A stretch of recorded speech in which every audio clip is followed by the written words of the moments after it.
The candidates for Iowa Attorney General have very different views on the role of that office.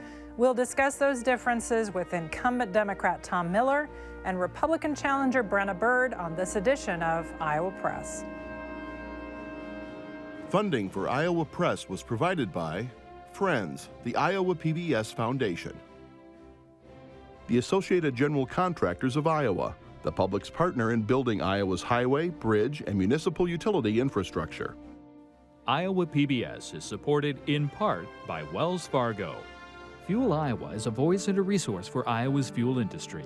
Our members offer a diverse range of products, including fuel, grocery, and convenience items. They help keep Iowans on the move in rural and urban communities.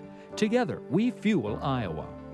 Small businesses are the backbone of Iowa's communities, and they are backed by Iowa banks. With advice, loans, and financial services, banks across Iowa are committed to showing small businesses the way to a stronger tomorrow. Learn more at iowabankers.com.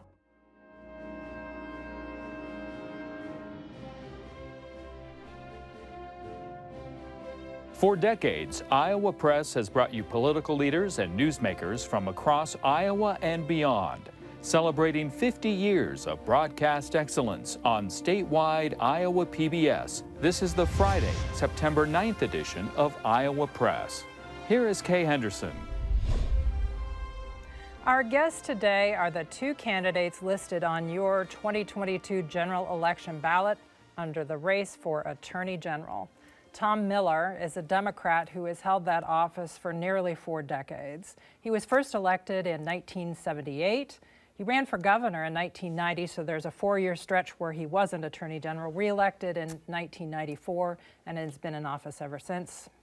Welcome to the show. Well, thanks for having me.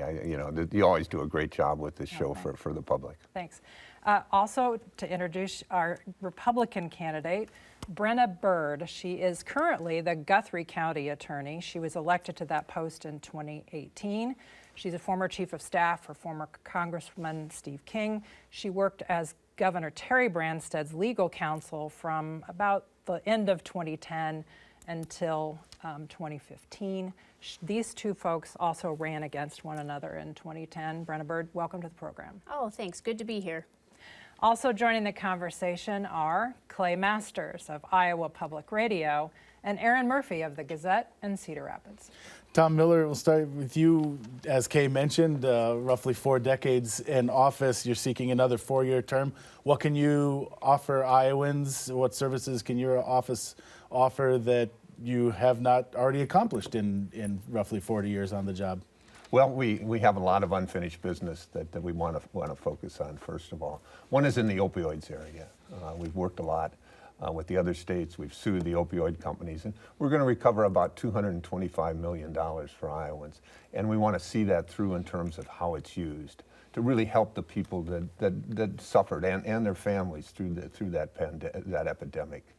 We want to do some prevention work. We want to do some drug treatment, particularly MAT, medicine-assisted treatment. So that's part of the unfinished agenda. And then we've done a lot of work in the big tech area. We have 2 major antitrust cases against Google and Facebook. With the other states, want to finish that through. And then we have other things we want to do, particularly focus on media and the kids, the abuse that have taken place in Facebook and other areas of the kids. And want to do more in drug treatment generally, beyond the opioids, and do more in mental health. We want to focus on that as well. So just a lot of unfinished business, new business, and this is an amazing office. You don't know what's going to be the big issue, the big challenge, your big priority, next month. So we're prepared for that. But most of all, we feel we've served Iowans well. We've used the law to serve the interest of ordinary Iowans in consumer protection, opioids, the farm area, and criminal prosecution. And as a very independent Attorney General, we think that's important to continue that and real value to Iowans. Okay, Brenna Bird, as Kay noted, you ran for this office in 2010 as well. In what ways is your message maybe different this time, and why should this, in your mind, why should this election go differently than it did in 2010? Yeah, well, we still need a new Attorney General, one who will do the job and will fight for Iowans. one of the things that I will do is support our law enforcement. The Attorney General is the top law enforcement official in Iowa, and as Attorney General, I will back the blue. Our current Attorney General has been radio silent when it comes to law enforcement issues, but I work with law enforcement every day as county attorney, and I appreciate them, and I will stand up for them in the AG's office. I'll also hold the Biden administration accountable by taking them to court under federal law and the Constitution when they overreach, and that's also something that our current Attorney General has failed to do. He endorsed Joe Biden in the Iowa caucuses, and he's a big supporter of his. When you say back to law enforcement, what are you talking about? In what ways should the AG's office back law enforcement in ways that you feel is not happening right now? Yeah, well, and then, Mr. Miller, I'll give you an opportunity to respond. Oh, sure. good. You know, one thing, I campaign across the state, working hard in all 99 counties, and one thing I do is meet with law enforcement, regardless of their party affiliation. I meet with sheriffs, police chiefs, and others involved in law enforcement and public safety. And uniformly, they tell me they've never met the Attorney General. In fact, I was in Appanoose County, and the sheriff there, Sheriff Anderson, has never met the Attorney General, even though he was first made sheriff in 2001, and he's been in Iowa law enforcement his whole career. He was head of sheriffs and deputies. He was head of ISAC, which is all the county officials, and he's never met our Attorney General, not even once, not in Des Moines. And that will change when I'm Attorney General. I'll work with law enforcement. Tom Miller, is that important for the AG to be out and meeting with local law enforcement officials? It has some importance. I just had a very good visit up in the Dickinson County Sheriff's Office, and found out that they're going to use the opioids money to have a drug court in conjunction with Clay County, which is just exactly the kind of use, and we're going to do a statement supporting that and asking others to do it. Recently, I was out in Carroll County and had a terrific visit with the whole law enforcement community and talked about opioids and fentanyl and danger of that. But the real relationship that is important and that we have with law enforcement is the criminal prosecution and criminal appeals work we do. We have just a terrific group of area prosecutors that go out and try cases with county attorneys and with law enforcement. You know, we did the Molly Tibbetts case. We're doing with the county attorney the case down in Fairfield concerning the teacher. And that has become a very professional relationship. A lot of respect that we have for law enforcement has with us. That's the real important relationship with law enforcement, and we've done it incredibly well. I want to move on. The landscape has changed quite a bit when it comes to abortion rights in the country with the overturning of Roe versus Wade. Brenna Bird, you have said that you will be on the front lines on the fight to protect the so-called unborn. How so, and would that involve jailing women who have abortions or doctors who perform them? Well, I'm 100% pro-life, and it will be my job as Attorney General to defend the law that the legislature would pass. And in fact, our current Attorney General refused to defend the heartbeat bill when it was challenged in 2018. He didn't do his job there. I will defend our laws, and that heartbeat bill certainly did not have any criminal penalties in it, nor did it jail anyone. It did not do that, and our Attorney General did not defend it back in 2018. But in 2021, he defended the waiting period for abortion law until he changed his mind partway through and decided not to defend it anymore. When I'm Attorney General, I will do my job and defend the law. Attorney General Miller, how would you respond to that? Well, you know, I believe the Supreme Court made a big mistake in overturning Roe. I think Roe was the right formula to deal with abortion in our country. And you know, I think that a lot of women feel incredible threats in terms of their liberty and in terms of their freedom to take care of their own medical conditions. And I support them in that, and particularly opposed to the very extreme kinds of actions concerning, you know, rape and incest and in that area. So in terms of the case that Brenna talks about, you know, I've represented the state in many ways in cases where I generally disagreed with the policy. But twice I got to the situation where I thought that given the situation, that I couldn't zealously represent the state 2 times out of 40 years. And so I stepped aside. I think that was the ethical thing to do, the right thing to do, and I stand by that. So what was different about 2021 than what she brought up when your office did represent the state? Well, we represented the state on a number of abortion cases, but when Roe was being challenged directly, I stepped aside. Where the Iowa version of Roe is being attacked very directly, I stepped aside for the same reason. But the attorney you signed to argue that case before the Iowa Supreme Court said that 2018 ruling from the then Chief Justice of the Iowa Supreme Court, which said Iowa women have a constitutional right to an abortion, your representative in the courtroom said that decision should be overturned. It was the wrong decision. That issue was not directly before the court at the time. The court sort of diverted to sort of the next step and posed a question, and he answered it consistent with, I think, what we did before.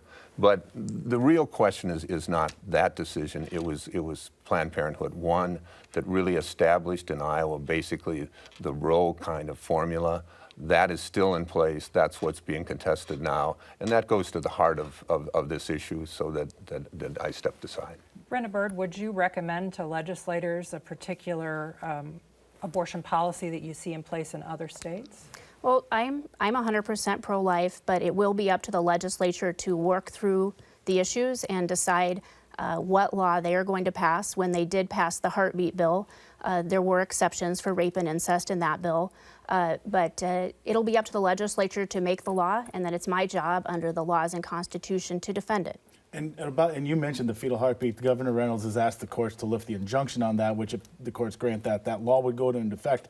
And I want to make sure I heard you right, that you said you don't believe that law has criminal charges for women or the doctors? Right. Is that right? It does not jail women or doctors. Absolutely. Yep. And I would defend the heartbeat law that was passed by the legislature in 2018, unlike our current Attorney General. So what is the enforcement mechanism in that if it's not penalties for women or doctors, essentially that's not really a ban then, is it? Well, there are no criminal penalties. It does go before the Board of Medicine for the doctor at issue. Brenna Bird, you have said on the campaign trail that you would sue the Biden administration were you elected to this post. Tell our viewers what issues you would sue over. Well, there are quite a few. So I would sue over the COVID vaccine mandates, of which there were many, the COVID mask mandates, what the EPA is doing to farmers through things like Waters the U.S. And I would have joined other AGs from other states to stop the Biden administration from not using Title 42 to turn back people at the southern border during the time of COVID. Those are some examples, and there were times with those issues that our governor and legislature forced the AG's office to file a lawsuit on those issues, but General Miller's name wasn't on those lawsuits. Tom Miller, you have agreed with the governor, sort of a handshake agreement, that you will join other states' attorneys general in multi-state lawsuits if she approves. In other words, to challenge some federal policy. Why did you do that? And Democrats think that was the wrong step, that you sort of hamstrung your office. Well, I didn't have much of a choice. The legislature enacted a statute that would have restricted any of those cases that I could bring, would have restricted any comment I would make to the federal government or elsewhere. It was a very broad statute and impacted the powers and duties of the office. So I was very concerned about that. I went to the governor and advocated for her to veto it. She came back with a compromise, a limited compromise, that the comment period and all those other activities would go forward. That on litigation, I would have to need her approval, as I would if she signed the legislation. And also, since it was an agreement between the two of us, it didn't go into the statute. It wouldn't affect the future. So it seemed to me to be a good compromise at the time, and still does. I covered that legislative debate. They were critical of you for suing the Trump administration. Indeed, they were. Yes, they did. That was the whole point of the legislation, that they didn't want me to sue the Trump administration. So what's your response to their argument that you were overzealous? Well, everything we do, we call them as we see them. We didn't join every lawsuit against Trump, but we joined some of them and tried to make our best judgment. But it was never a big priority or big focus of our office. We worked with other states. Other states did quite a bit of the work. We believe that the work that I do in terms of ordinary Iowans, as I mentioned before, consumer protection, violent crime, opioids, the Farm Division, that's the core of the office. This litigation at the federal level is not the core of the office. Brenna Bird, if you're elected, will you continue this policy of giving the governor sort of a sign-off on any multi-state action you might choose to join? No, I would not. And the reason that legislation had to be enacted is because, and the governor ended up vetoing it, was because they were having to force the Attorney General to do his job. And when you have a lawyer who won't do their job and you have to force them to do your job, definitely need a new lawyer. So That's just not true. It wasn't that they were forcing me to do the job. They were objecting to the job I was doing. They were objecting to the litigation against the Trump administration. Well, that's not true either, because for things like Waters of the U.S., Terry Branstad had to do that lawsuit, not you. Your name wasn't part of who was suing there. It was done in the name of the governor of Iowa, and there's a long record of that where you wouldn't put your name on it or you would take your name off of lawsuits. In certain cases that I would do that and had the right to do that, and was proper to send that message to the court. We always do our job based on what we think are the principles and the ethics and the policy for our state. I don't think anybody in the country has been as sincere and as dedicated to the office of Attorney General and the rule of law as I have, and am recognized by my peers in that regard.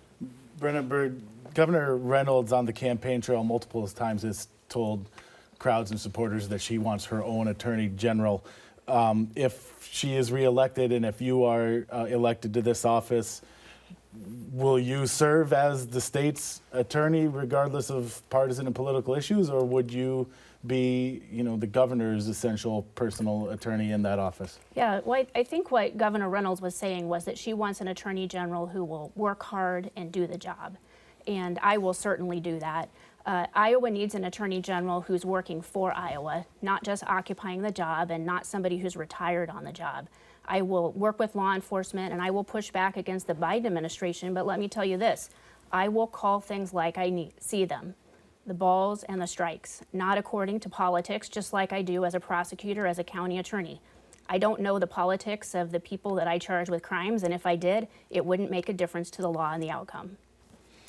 Tom Miller, you have in the past been, I don't know if supportive is the right word, but maybe defended the vaping industry. At one point, you were an advisor for Juul. Can you explain why last year you issued a statement saying that you opposed the FDA's crackdown on vaping products, why you thought that was the right announcement, the right stance to take?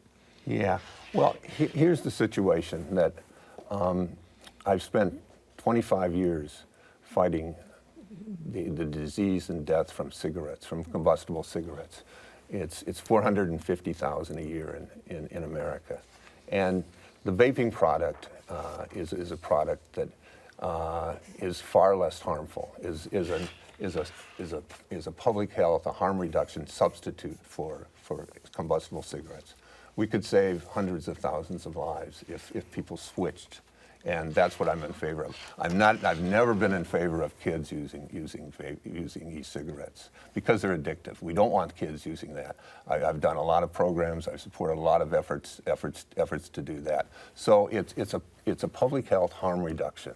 What we want is for adult smokers to switch and save perhaps millions of lives, and we don't want kids vaping. We want to work on both ends. Clay? I want to move to something else here, but first I want to ask quick question with a quick answer. Do you both, well, first, Brenna Bird, do you accept the results of the presidential election from 2020? I do believe that Joe Biden is our president. I have a lot of concerns, though, about election integrity. And Attorney General Miller, do you believe in the results of the 2020 election for president? I do. And, I just want to do a brief shout out to our auditors, our county auditors in this state, the election officials. They do a terrific job. They're independent. When the numbers come from those county auditors, those are the right numbers. So should the judicial branch, there could be some controversy surrounding the 2024 election results.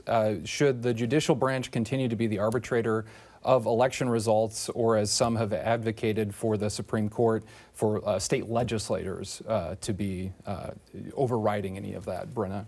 Well, the way I see it, election integrity in Iowa is so important, and Iowans are really concerned about that. And we have done some good things in Iowa to make our elections more secure, like voter ID, something my opponent opposes.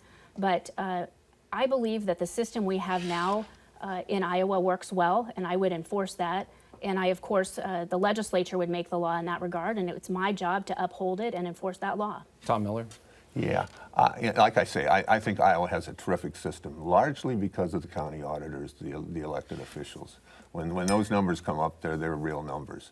And those numbers shouldn't be overturned except for in incredibly extreme circumstances. And the courts can do that, but would rarely do it. And I think the legislature stepping in and selecting electors is a very dangerous practice. I don't think will happen in Iowa. It could help elsewhere. That would be the means to overturn a legitimate election and tilt and at our core democratic principles. That is a very dangerous set of problems that are present in other states, but I don't think in Iowa. But as a nation, we need to be worried about that. The legislature has made some changes to the judicial nominating commissions in Iowa. Brenna Bird, do you think more changes should be made to the process of nominating candidates for openings in the courts? Well, as somebody who regularly tries cases and appears in court, I know how important it is to have good judges. And I think that it's important that that process is open and that the people understand how judges are chosen and that the best people can be chosen, because often when somebody has a case, whether it's a criminal case or a custody matter, those decisions by that district court judge will be what happens in their life and to their family. So I take that very seriously. So do you think the system is working well? I think there are still some ways that it could be improved, and the number one way is, I bet if we asked an Iowan how are judges chosen, they might not know the answer to that, and that shows the importance that we need for transparency to that process, so they understand how judges are chosen, how that process works. But you're not advocating electing judges, right? I'm not in support of electing judges at all. I do think there's some wisdom to having judges be appointed and confirmed by the legislature. We need that check and balance and that transparency, but I oppose judicial elections. Tom Miller? I oppose judicial elections as well, and think that the current system works, basically well. I think it was changed somewhat to give the governor more power in the process. I think that was a mistake. I think the previous system of having the judge be the chair of the selection and nominating commission made sense. So I was opposed to that. But generally, I think we're in the right area. And we have good judges. We're before them all the time, the Supreme Court, Court of Appeals, and the District Court. Generally, we have, I think, really good judges that we can be proud of. We're down to our last about 2 minutes here. I wanted to ask you both, and Tom Miller, we'll start with you. Iowa voters this fall are going to be asked to vote on a constitutional amendment that would add strict scrutiny to gun regulation laws. The Second Amendment it's being called. I want to hear from each of you, and again, Tom, we'll start with you.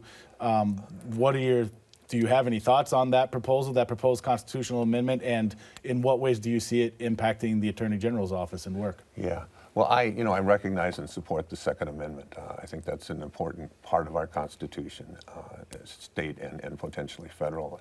But as a law enforcement person, the strict scrutiny that you mentioned is really pretty troubling. It would be very hard to get common sense gun control legislation by the Constitution with strict scrutiny. We would be one of the few, if not only, places to have strict scrutiny. And from the law enforcement point of view, I think that law enforcement needs some control, some reasonable control on guns, and also of course the public. So the strict scrutiny is troublesome because of the law enforcement consequences. Brenna Bird, we'll give you the final minute. Yeah, I support the Second Amendment, and my opponent has gotten an F in the past from the NRA. When I'm Attorney General, I will defend our laws, but one of the most important things that we can do with regard to guns is to increase and beef up the penalties for a felon in possession of firearms. As a prosecutor, I think that penalty is far too lenient, and it should be a lot stronger. What is it today? It's a D felony, and most judges will give probation for someone who is convicted of that when we're arguing a sentence, and I don't think that's right. And on the ballot measure specifically, do you support or oppose that Second Amendment proposal? Yeah, I support our Second Amendment. I support the ballot measure. We are out of time, folks. Thank you both for joining us on this edition of Iowa Press. And for you watching at home, you can join Iowa Press at any time online at iowapbs.org, or you can watch us at our regular broadcast times Friday at 7:30 nights and at noon on Sundays. For everyone here at Iowa PBS, thanks for watching.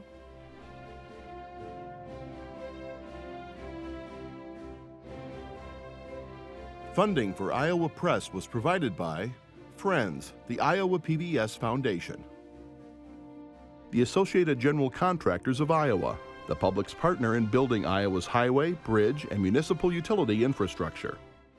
Iowa PBS is supported in part by Wells Fargo.